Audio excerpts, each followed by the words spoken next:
I don't need anything right now, but thank you. Hi, things in my head today. We're making homemade barbecue sauce for a homemade pulled pork barbecue. Today is my 7-year-old's birthday, so we've got a lot of kids in the background. And I wanted something a little more grown up for the adults, so we're making barbecue. So as you can see here, I use apple cider vinegar, tomato paste, tomato sauce, lots of molasses because I like mine sweet, along with some brown sugar, and a variety of spices. Your basic spices are going to be salt and pepper, and of course your vinegar is what's going to set everything off. But then you can use like cayenne, paprika. I've got some Mrs. Dash here. I like to cheat a little bit. You know, red pepper flakes, little garlic salt, you know, ground mustard. Play with your seasonings a little bit until you find something that you like. I call this Jason's Sweet and Eat because when I make it, generally you first bite into it, and with all the molasses and brown sugar, the first thing you taste is sweet with just the tiniest kick. Wait 5 seconds, and if you're not careful with your spices, you're going to be going, you're going to need some milk. So, to start off with, I am going to empty a whole bunch of molasses in this here pot. Oh goodness. I was unprepared, y'all. I didn't pre-open my molasses. Now molasses is a very thick, very sweet syrup.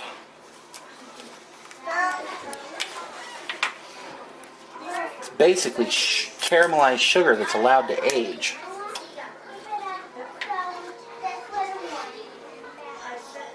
And as you can see, it is a very thick sauce. But let's slow down on the drinks, guys. You're going to have lunch soon, okay?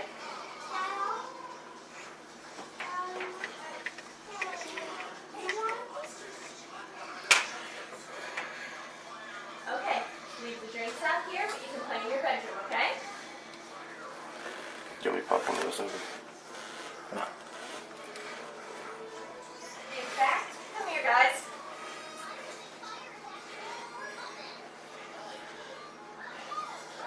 Almost looks like chocolate sauce. It almost does look like chocolate sauce, but I promise you, it's not chocolate sauce. That one is okay for now.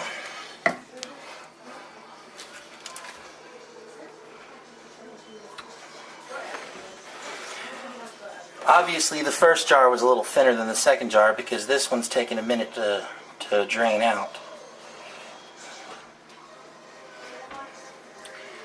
And I'm not gonna lie, I don't usually measure stuff much. I generally don't do a whole lot of actual measuring when I cook. I was taught to cook by my grandmother, and she did everything by taste. She would just take the salt and pepper shaker, go a little bit of this, a little bit of that. She'd put a finger in, taste it, and see how it comes out. And yeah, I'm going to throw one more jar in here, because I'm making a whole lot of sauce today because I like barbecue sauce and I'm tired of buying it, so I bought enough to make a whole shit ton of sauce. And as you can see, the other bottles were solid black, and as you can see on this one, because this is a clear glass bottle, how thick it coats the glass.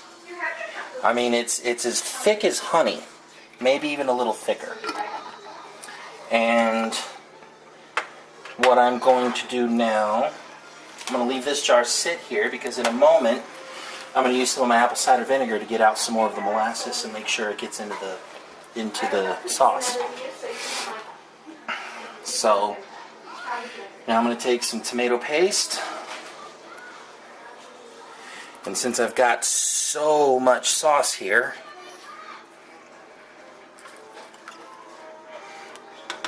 now you can make barbecue sauce without the tomato paste. I've actually seen people use ketchup because they don't necessarily want their sauce thick. I like my sauce like a thick Texas sauce. I like mine really thick. I already have one.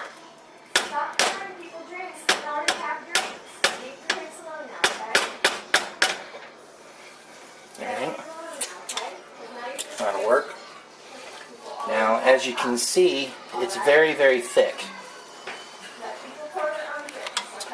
which is why I add tomato sauce along with tomato paste, because I want that good tomato flavor bite without making it too thick.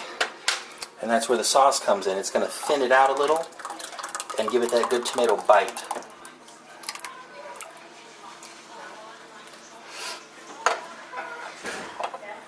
That won't fit. Let me set this sauce aside. Excuse me. Next, I'm going to, and like I said, I never really measure anything, but I'm going to add a good little bit of salt because it's a lot of sauce.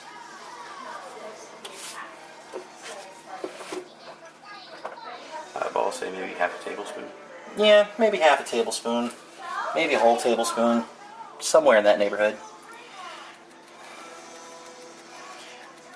Black pepper's probably going to be about half a tablespoon. And this is kind of where we start getting touchy with the other spices, because you want it to be a little spicy but not overly spicy. So I'm using Southwest Chipotle Mrs. Dash. What it has in it, sweet chili pepper, chipotle chili pepper, cayenne pepper, oregano, thyme, cumin, parsley savory. You know, you can read the label when you pick up the stuff. But you see, it's got a nice little blend of spices in there. It's already got a lot of the stuff that I want to put in anyway. And I'm going to use just a touch more cayenne, but not a whole lot.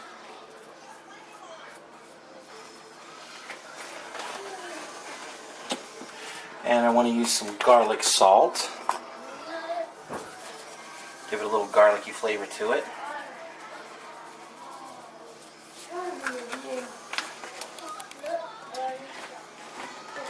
And call me weird, but I also like using ground mustard. You can use regular mustard, but I prefer ground mustard. And it's probably about a tablespoon. A lot of people to start off with will put some onions into a frying pan and saute them with just a little bit of vegetable oil or canola oil or something like that, and then use that as the base. They'll put the molasses in and everything. I don't like onions, so I don't add the onions, but what I do like is garlic. So even though I've put the garlic salt in there, I'm going to add some minced garlic to it. I gotta figure out where it was put. Here we go.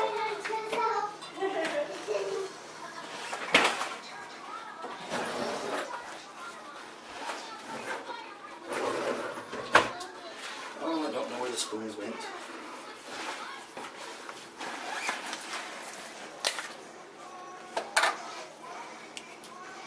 And I just bought a fresh jar of minced garlic. Fresh garlic is always better to be used than dried garlic, but I don't like peeling the garlic and getting the cloves out and then having to crush it and mince it myself, so I'll buy some already minced garlic. It's pretty tasty. And that'll be about right. I'll say it's probably about 2 tablespoons, because like I said, I'm making pretty much sauce here.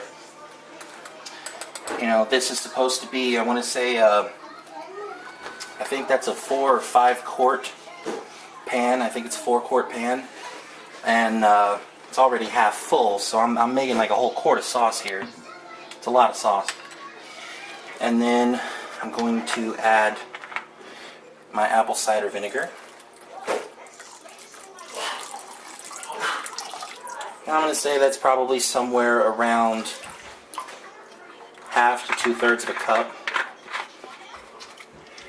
And next, I'm going to add my brown sugar. And a lot of people tell me I'm crazy for putting brown sugar in there when I'm already using so much molasses. Well, like I said, I like my sauce sweet. And I'm going to say that was probably about 2 cups of brown sugar that I'm using.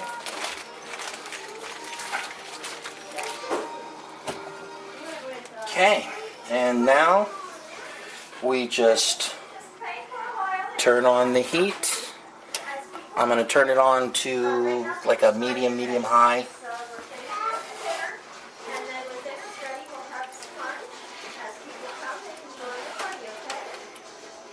And as you can see, this stuff, it takes a minute to incorporate.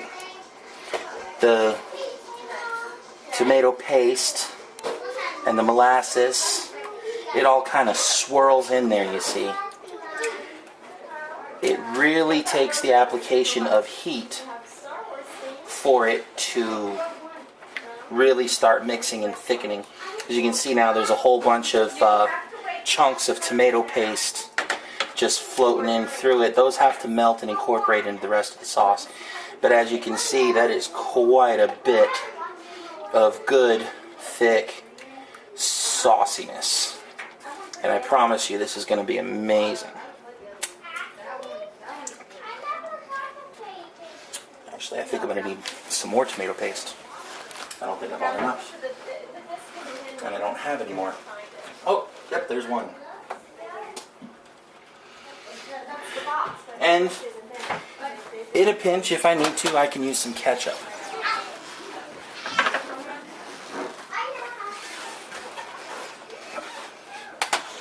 But that's okay. I really did kind of want this stuff to be more sweet than thick today. Usually when I make it, I'm using a lot less molasses and a lot more tomato paste. Excuse me.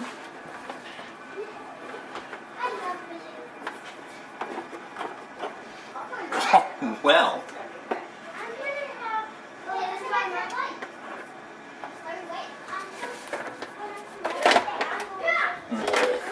Yeah. Okay. Thank you, Bill. Quite welcome. Bill's my cameraman for the day because, you know, it's his camera today. Howdy, folks.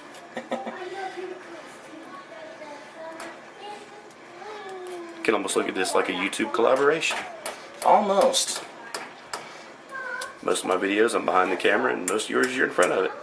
Generally speaking. Which kind of works out, really. Yeah. Bill's had his YouTube channel a little longer than I've had mine. His channel is, BBC Shelton, isn't it? Yep. So look him up. He's got some cool videos on there, some how-to. You'll see me and him playing guitar a couple times, and he's got some instructional videos on some songs. No copyright infringements or anything like that. It's just for fun. Shooting videos. Yeah, we've got some videos of us target practicing in the backyard with like a 7.62 and a couple shotguns, couple handguns, archery sets. We're just all over the place. Yeah. If you haven't checked it out yet, he's got a really neat how-to video on how to repair a broken screen on a Nextbook 10. Nextbook 10. Or 10.1. 10 or 10.1. But it works on a lot of different tablets, which I've found out. Yeah, so it's a really cool instructional video. It's been viewed how many times now? I've hit over 250,000 now. Over 250,000 times, so it must be a pretty good video.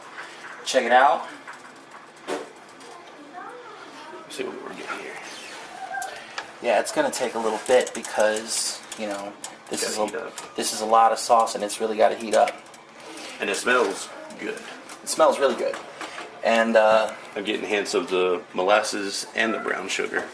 yeah, like I said, that's one of the reasons I call it Jason's Sweet and Heat, because by the time it's done,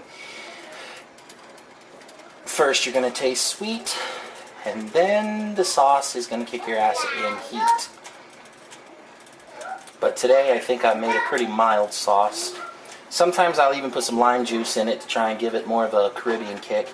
And as you can see, the more I stir and the hotter this gets, the more the tomato paste is starting to break down into it. It's just going to take a little bit of time. Matter of fact, I can probably get that to break down a little more if I use my whisk. Hey, Yeah. kitchen stuff. Yep. I've got a good little whisk. This thing is awesome. It's, well, yeah, there we go. I can't remember where I found it at. I've had it for a good little time.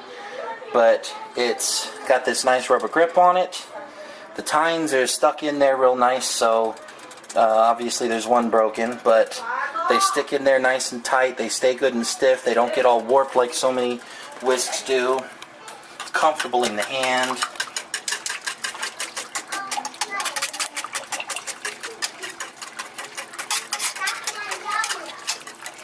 You give it a good whisking, and it's really going to break down that tomato paste.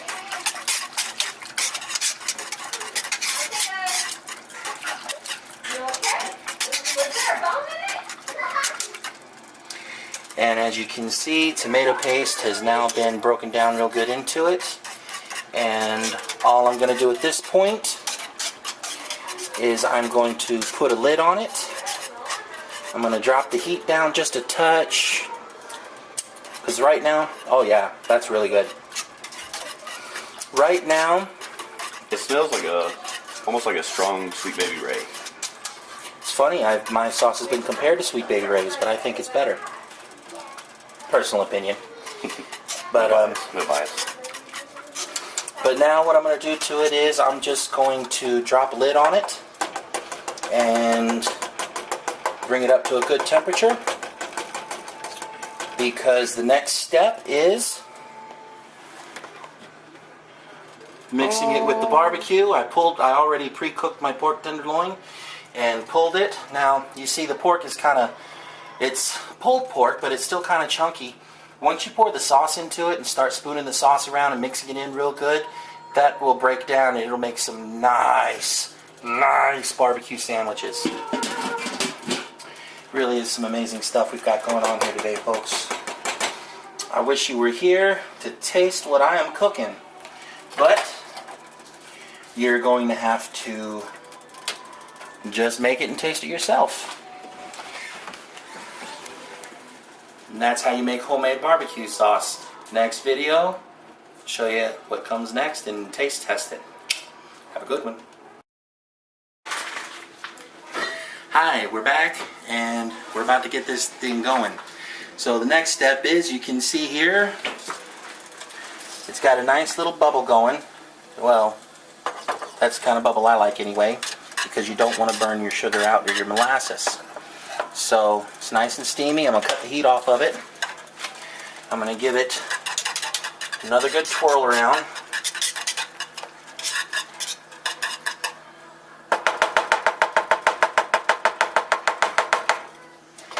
And next, I'm going to start adding it to my pork.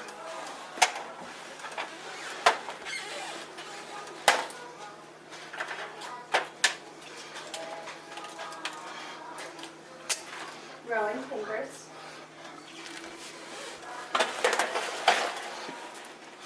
And what I'm going to do is I'm going to ladle some and then mix and then ladle and mix, because as I've already stated, I really don't want to use all of my sauce in here. I want to get it nice and saucy, but I want to save some of this sauce for later.